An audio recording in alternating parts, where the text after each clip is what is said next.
My first guest tonight is the anchor and managing editor of the News with Brien Williams. He's on MSNBC. He's on CNBC. Technically, he's on 35 hours a day. Please welcome Mr. Brien Williams.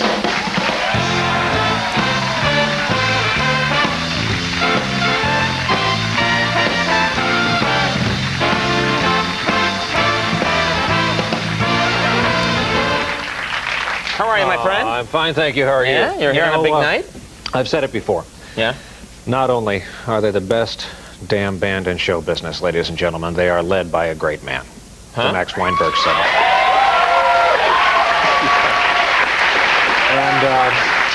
And my wife and I joined the tour for one night in Philadelphia, and I think we were in like the 300th row, Right. which was cheesy. You know, I figured cable anchor, great seats. Like you, I figured stage. I figured tambourine, at least one instrument, maybe lead vocal. Right.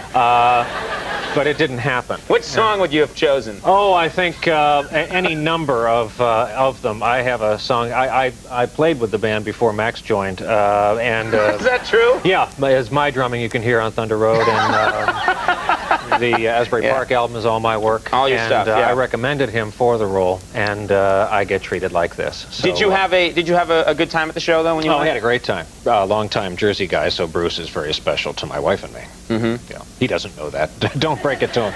But and not in a strange way. We're just fans of his work. Right. You seem very creepy to me.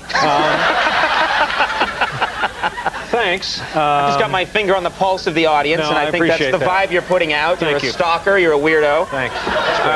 You've got to be stopped. The whole dark thing is working for you. Yeah. I think. Isn't this nice? How did the audition go at Mummenschanz? Ah, nice. Look at that. He comes after me. Big mistake. Well, because I'm the master of the ding-dang zoom. That meant nothing. You know what we should do? We're here babbling away like monkeys. Yeah. Really not fair to them. No, not fair at all. People You've come here. People home. Expect me to act like an ass. That's my stock and trade. No, that's true. You have come here, and you bring class. And you bring authority. At least I try. You're a real newsman. Loaded with it right outside. Yeah. Bring it in, won't you? Thanks. You know what's going on. I mean, today I made a little joke about it. It's quite funny, and it got an ovation. But Hillary Clinton, I just want to get your take on this because you are an authority. She said the answer is yes, I am running. She is going to announce it after the first of the year, but there was a whisper campaign that she wasn't really going to run. She had some problems in the Middle East, but she announced this afternoon she is running for Senate in New York. Well, she announced she is going to announce. Well, yes, that she can't go back now. Right. She said, you know, quote, the answer to the question is yes, I'm running. Right. So that was a big deal. This is a big deal. She's in for the race of her life, and so is Giuliani. I think to be alive in this coming year is going to be a lot of fun and cover this Senate race. I mean, he recently said, great quote, the streets of New York are no place for sleeping. As if there's a huge movement in the country. You know, like we're all West Siders are leaving their apartments. Honey, you know, 6th Avenue is great this time of year. Right. So that was an interesting... He's a very tough guy, and she can be a very, very tough person. It'll be an interesting race. Yes, it will. Now, speaking of interesting race, we never get to hear your opinion. You always report the news, and you are unbiased. What is your opinion? You know, what do you think of someone like Al Gore running for president? Well, as you said, that puts me in a very tough spot because as a journalist, you want to cover everything right down the line. You don't want to leave the viewers with any kind of impression, to take a side with any one candidate or another. So I try to play it right down the middle. My game is fairness, so I try to play it right straight. Well, what about you as a person? Who would you vote for president? I could never share that kind of information with anyone. You know, I try to play it... I think if you're playing it straight, you can't go wrong as a journalist. Okay. Yeah, that's just me talking. I had to ask these questions. No, that's fine. I've got a lot on my mind lately. And, you know...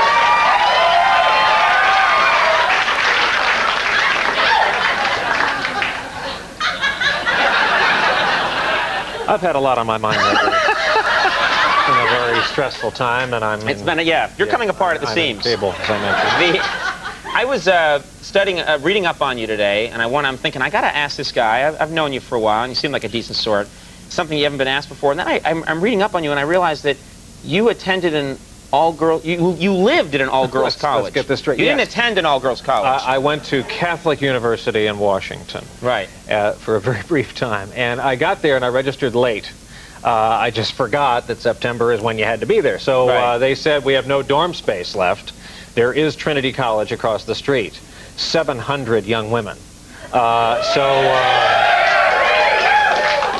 Thank you. I'll let them know. And so, you know, it was kind of like, I don't know, live in a dorm room full of boys going through post-pubescent crises, or live with 700 young Catholic women. I chose to live with 700 young Catholic wait a minute. women. So, yeah, first of all, you didn't forget to register. This was obviously a scam. Well, you know, who's free to go to Washington from New York on a Tuesday at 2 Right. o'clock, and they're so rigid about time. So what was this like? I mean, you're living with 700 women. Very exciting.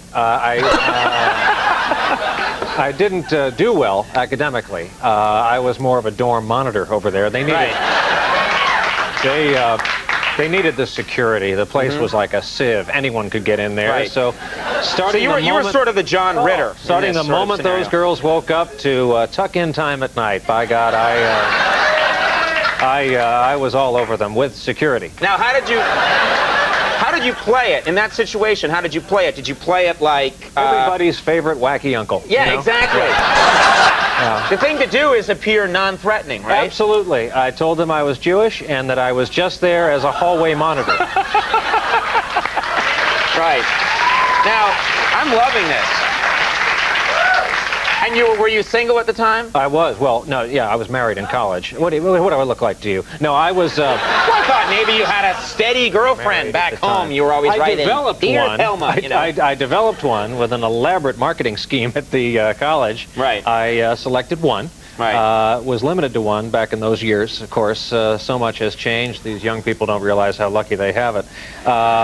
So for all of those watching on college campuses, I think it's time to count some blessings tonight across the country. You said that with an authority and a creepiness. Thank you. Thanks. Let's talk about something serious. The millennium's coming. Yeah. Are you worried about Y2K? Is that something we have to worry about? Is that something that we need to be concerned about? My personal theory is that about 3 guys who fix computers are having the greatest laugh somewhere on an island right now that they came and fixed everything for the big millennium. No, I don't know. I would hate to be wrong and have something awful happen. I think some school alarm is going to go off in Azerbaijan, and security will arrive and fix it, and that's going to be about it. We're going to be on the air for days, literally, around the clock, so that starting at 12:01, if something goes wrong, we'll have it. Right. That's but our you know job. nothing's going to happen. Everyone should stay calm. I would like to think that those hoarding cheese and Evian water are perhaps being a little too... Have you tried cheese with Evian water? Well, sure. It is killer. Now, you get a good camembert, and you mix can't it beat up. that for an evening. You know, the last time I saw you was at a wedding. Right. We were at an Irish Catholic wedding. We were, and I just went to one this weekend. You just went to another one. And I went to the church of my youth in New Jersey, and it was just great to be back. Spooky, because I really felt like someone was going to be mean to me, but it was great to be back. In church, people were mean to you? No, but you know, the whole When you atmosphere. get bullied in church, that's it pretty was rough. tough. You know, you went to a Catholic school. It was tough. I didn't go to a Catholic school, no. How did you not go to a Catholic school? No, I went to just regular... Well, I went to Catholic instruction after, but I just went to a regular public school. school. I went to a Catholic high school, and it was very tough. And the Jersey Mass differs from the Catholic service around the country. It sounds more like someone has maybe got their hand caught in a car door, because Father Jerry, who said this Mass at my nephew's wedding, my nephew Matt, they go faster in Jersey, so it was more like, Lord have mercy, Christ have mercy, Lord have mercy, Lord have mercy, Lord have mercy. And for those of you, there's a viewer's guide that they hand out when you come in so you can keep up with them, and that's very helpful. But it's mostly a Lord have mercy, Christ have mercy thing. It really sounds like someone's angry up there. Yeah, so you get scared. I have, when I went to church as a kid, the thing I noticed in Irish Catholic Mass is how informal the priests were always trying to be more informal and more like your buddy, like everyone else. And the guy who was the priest in our church, Father Dwyer, used to end every Mass saying, Mass is ended, go in peace to love and serve the Lord. Have a nice day, have a nice week. See you around. Yeah. This is the end of a holy mass? I went to a very strict place. Okay, buddy. There was none of that. We were told to feel guilty for the rest of that day. Oh, you're supposed to feel Yeah, that. Yeah. Well, the news with Brien Williams, of course, is on weeknights at 9 on MSNBC. You're also on at 10 on CNBC, so you have your bases covered. Brien, all other times. nice to have you here. Thanks for coming Very by. good. Brien Williams, everybody. We'll take a break. We'll be right back with some brand new public service announcements. Stick around.